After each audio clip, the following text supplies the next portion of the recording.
We look at the persona and the style that you have. When I got to go to Dapper Dan's Harlem brownstone. Dap. Yeah, he has all the photos up. My man. And he said, Ari, with you, I'm going to do it different. Usually I tell people about the photos. With you, it's just going to be a quiz. So we'll see who you know. I was like, why do I have to take a test?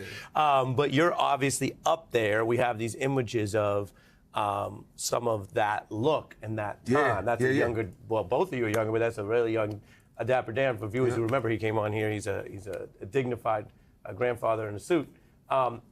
What did it mean to link up with him, and why was your style important to you? Because I think you could argue that was not everyone then, not every male rapper for sure. And now all of that's become more important in hip hop. Yeah. So really what it was, you know, at 16 or 17, I was hanging out in Harlem and hanging out with a lot of a lot of the more notorious guys out there, and, you know, and watching how they dress. And I wasn't there to do negatives. I was there, you know, that was just a part of the rites of passage in life, to see what people were doing, and you would see how people dress. You would see how people move. You would see, you know, the jewelry. You would see the things, and these are things that I wanted.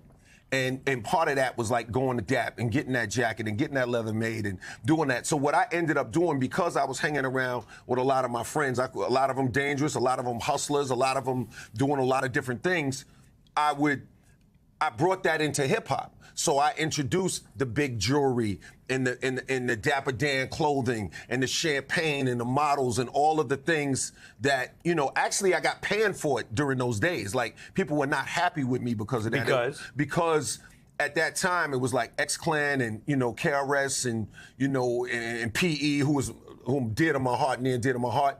And that was the focus back then. It was much more about consciousness. And me, I was just a kid celebrating the fact that I had a couple of dollars and I had fun and had access to telephone numbers. You know what I'm saying? I was just happy to get access. So I'm running around, got my champagne, my jewelry on, and I'm feeling great. And at that time, it's funny because the more conspicuous consumption celebration hip hop has been on a run for so long. People are more familiar with that. Yeah. You reminded me there was a time where the conscious energy was king. Did you feel that as attention? You felt they were critical of you? I felt, you know what, I just felt misunderstood. Okay. You know what I'm saying? I just felt like, you don't get it. You know, I'm happy. Yo, bro, my dream came true. I hit, you know, lotto, not just financially, but spiritually, with my dream coming true, and you're mad at me. That's how I felt. Like, you know, you're mad at me for wanting candles on my birthday cake.